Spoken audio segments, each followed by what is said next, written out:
दोस्तों, बिहार विधानसभा चुनाव जैसे जैसे नज़दीक आते जा रही है, बिहार में राजनीतिक सरगर्मी जो है तेजी होते जा रही है। ऐसे में राजनीतिक दल राष्ट्रीय जनता दल है, भारतीय जनता पार्टी है, जनता दल यूनाइटेड है, कांग्रेस है, लोक जनशक्ति पार्टी है और अभी एक नई पार्टी उभर के सामने आई है, जनसुराज, जो प्रशांत किशोर जी की पार्टी है। और जनसुराज जो है घूम घूम के अपने जो वोटर हैं उनको कन्विंस कर रहे हैं कि हम आपको रोजगार देने का काम करेंगे। जिस तरीके से वोटरों को मतलब लुभा के वोट लेने का प्रयास किया गया कुछ दिनों में, जैसा कि प्रशांत किशोर जी का कहना है कि आपने अनाज के लिए वोट किया तो आपको अनाज मिल रहा है, आपने राम मंदिर के लिए वोट किया तो आपको राम मंदिर मिला है। लेकिन एक बार आप सभी से हमारा ये निवेदन है कि एक बार आप रोजगार के लिए वोट करिए तो आपको रोजगार भी मिलेगा। ऐसे में अभी हमारे साथ वैशाली विधानसभा क्षेत्र से डॉक्टर विनय पासवान जी हैं।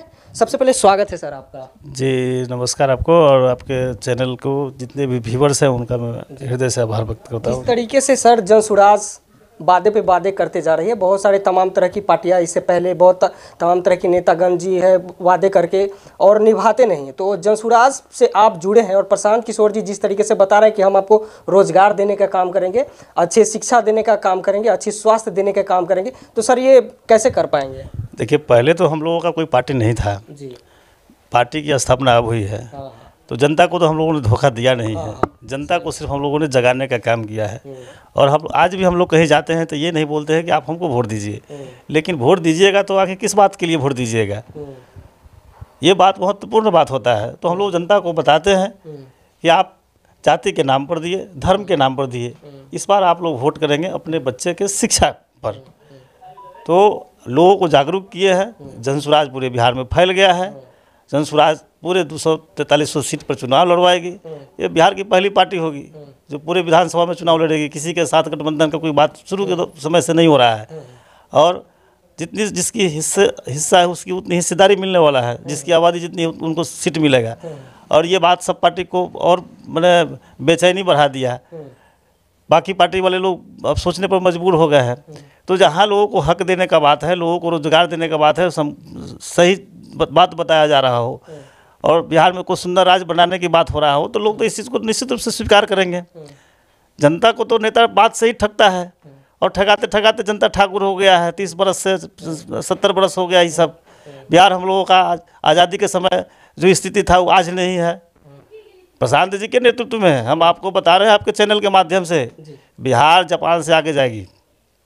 जिस तरीके से आपने अभी बताया सर कि बिहार की जनता मतलब शुरू से ठगाते आ रही है, तो क्या पता प्रशांत किशोर जी भी सत्ता में आने के बाद फिर जनता को ठगना शुरू कर दे, ऐसा भी तो हो सकता है। अभी हम लोगों के बीच में 21 तारीख के ये बात प्रशांत जी बोले हैं कि क्या विश्वास किया हम आपको नहीं ठगेंगे। हाँ, आप तो चैनल के माध्यम से पूछ रहे हैं, ये जनता से खुद सवाल किए हैं कि क्या पता कि आपको हम ही ठग रहे हो। 15 बरस से 20 बरस से जो आदमी ठग रहा है, आपको एक बार लोगों को बताया जा रहा है, बोला जा रहा है, एक बार विश्वास कीजिए और अपने बच्चे के लिए वोट कीजिए, तो जनता क्या फर्क पड़ेगा। 5 बरस देखेगा जनसुराज को। मतलब जनता को एक बारी और ठगने का मतलब प्रयास है आप लोग जिस तरीके से बता रहे हैं। जिस नज़रिया से जनता देख रहा है उस नज़रिया से हम आपको बताया है प्रशांत जी। लोग तो जनता को, नेता तो जनता को ठगता ही है। अब इस दलदल स्थिति में हम लोग जाके क्या करेंगे। हम लोगों से भी सवाल आया जब हम 2015 में चुनाव लड़ रहे थे, तो हमसे सवाल किया आदमी कि आप पढ़े लिखे आदमी है, ये गलत व्यवस्था में आप आ गए। उनको हम बताया कि जो तालाब गंदा है और उस तालाब को अगर हमको साफ़ करना होगा तो उस तालाब के अंदर तो जाना पड़ेगा हमको, तब जाकर के हम साफ़ करेंगे। तो प्रशांत जी इस गंदगी को साफ़ करने के लिए समाज में जाएंगे तो ये सवाल तो बनता ही बनता है, कारण कि जनता तो ठगाया हुआ है। अब जनता समय के हिसाब से बदल गया है, परिवर्तन होगा। परिवर्तन हर लोगों ने स्वीकार किया है। लालू प्रसाद जी का अस्त हुआ तो नीतीश जी का उदय हुआ, और नीतीश जी का उदय होगा प्रशांत जी का, नीतीश जी का अस्त होगा प्रशांत जी का उदय होगा। ये तो चक्र चलता रहता है। जिस तरीके से आपने बताया, आप पासवान समाज से आते हैं, पासवान समाज के जितने भी लोग हैं चिराग पासवान जी को अपना लीडर मानते हैं।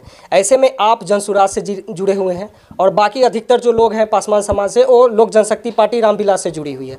तो उन लोगों से को कैसे आप कन्विंस कर पाएंगे, जहां एक तरफ चिराग पासवान, दूसरी तरफ विनय पासवान, ये कैसे संभव हो पाएगा? देखिए, सबसे पहले अब जान लीजिए कि आप जिनसे बात आपकी हो रही है वो भी पासवान है, दुसाध है जी। और चिराग पासवान तो इतना भयानक ठगी का मैंने जनता हमारे समाज को किया कि वो चिराग पासवान है, चिराग शर्मा है। और इस बार पासवान ठगाने वाला नहीं है। हम भी जनता के बीच में, अपने समाज के बीच में जाएंगे, बताएंगे कि हम भी पासवान है। चिराग पासवान से कम योग्यता हमारी नहीं है। 2 PhD है, 2 बार PhD की है, बिहार यूनिवर्सिटी टॉपर है, स्वर्ण पदक से भी हम सम्मानित है।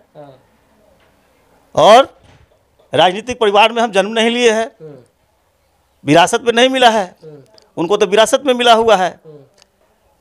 वो चांदी के चम्मच लेकर के पैदा हुए थे। तो अब राजा का बेटा राजा नहीं बनेगा, जो हकदार होगा वही राजा बनेगा। यही तो वैशाली का मैसेज है, संदेश है। इसी बात से तो लोकतंत्र का उदय हुआ था। अब सही बात है कि राजा का बेटा राजा नहीं बनेगा। अब लालू प्रसाद के बेटा मुख्यमंत्री नहीं बनेंगे, चिराग पासवान मुख्यमंत्री नहीं बनेंगे, तो नीतीश जी के लड़का निशांत जी बनेंगे। नहीं, निशांत जी तो खैर राजनीति में अभी आए ही नहीं है, उनके बारे में तो हम टिकट टिप्पणी नहीं करेंगे। आ रहे हैं, बहुत जल्द आने वाले हैं। अब फिर आएंगे तो उस पर बातचीत होगी। अभी आए नहीं है, इस पर हम कुछ उनके लिए तो कुछ नहीं बोल सकते हैं। जो राजनीति कर रहे हैं उन पर हम टिकट टिप्पणी कर सकते हैं। अब ज़माना बदल गया है, समय के हिसाब से बदलता रहता है सब चीज़। अब चिराग पासवान को नहीं ठगेंगे। अब पासवान ठगाने वाला जी नहीं, पासवान ठगाने वाला नहीं है। अब उनको चाहिए 4-5 आदमी के पार्टी में उनको जो टिकट मिलेगा वो अपने परिवार के लिए। पूरे बिहार में सबसे अधिक सांसद वाला, विधायक वाला परिवार उनका हुआ करता था। बाकी पासवान कहाँ गया? पासवान ऐसी बात नहीं है कि पासवान इस चीज़ को नहीं समझ रहा है। और 2025 में उनका खाता नहीं खुलेगा विधानसभा में, उनका सपना सब समाप्त हो जाएगा। बहुत बड़ी बात बोल रहे हैं आप। चिराग पासवान का चिराग एकदम 25 में ख़त्म होने वाला है सर। कहीं नहीं दिखाई देंगे चिराग पासवान जी। हम लोग भी जनसुराज के माध्यम से जो बात बता रहे हैं वो चिराग पासवान के लिए ही नहीं, वो लालू प्रसाद जी के लड़का तेजस्वी यादव जी के लिए भी फिर उनका भी मुख्यमंत्री बनने का सपना खत्म होने वाला है। अब वो सारे लोग निराश हो गए हैं। अभी एक तरफ कहा जाए इंडिया गठबंधन इतनी बड़ी पार्टी है, दूसरी तरफ जो है मतलब एनडीए गठबंधन है, तीसरी तरफ एक आपकी पार्टी जो इस साल ही उभर के आई है और इतनी बड़ी बात आप बता रहे हैं। जैसे सीधे तौर पे हम आपको बता दें कि आरजेडी और भाजपा के बीच लड़ाई है और ये तीसरी पार्टी आपको इसमें एंट्री आ रही है, तो मतलब इस कैसे आप कर पाएंगे? देखिए, ज़्यादातर लोगों के बीच हम लोग भी सुनते थे कि विकल्प नहीं मिलता है, विकल्प नहीं है, क्या करें, विकल्प नहीं, माइंड सेट है पहले से, विकल्प नहीं है। तो विकल्प के रूप में जनसुराज आ गया है। अब पूरी मुस्तैदी के साथ आया है। कोई भी पार्टी की संरचना इस रूप में नहीं हुआ है कि सबसे पहले लोगों को जाकर के जागरूक किया जाए, फिर पार्टी बनाया जाए। पार्टी तो 25-30 आदमी लोग मिले और परिवार से पार्टी बन जाता है लोगों का। लेकिन ये जो पार्टी बना है वो बिहार की जनता का पार्टी है। प्रशांत जी इस पार्टी में कुछ नहीं है।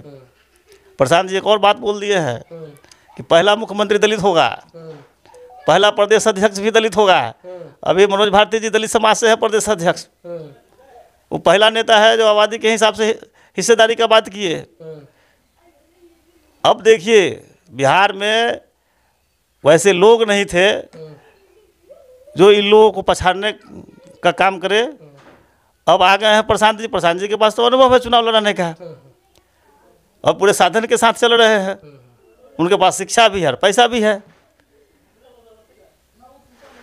बिहार 2025 जो है बिहार का एक कायाकल्प होने वाला वर्ष है ये।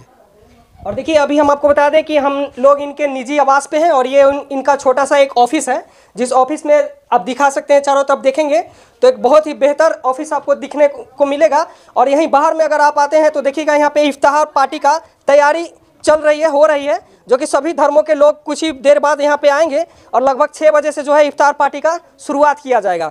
बाकी क्या सोचते हैं आप प्रशांत किशोर जी के बारे में और डॉक्टर विनय पासवान जी के बारे में, अपनी प्रतिक्रिया कमेंट सेक्शन में आके जरूर दीजिएगा और वीडियो अपने दोस्तों के साथ जरूर शेयर करिएगा। जय हिंद, जय भारत।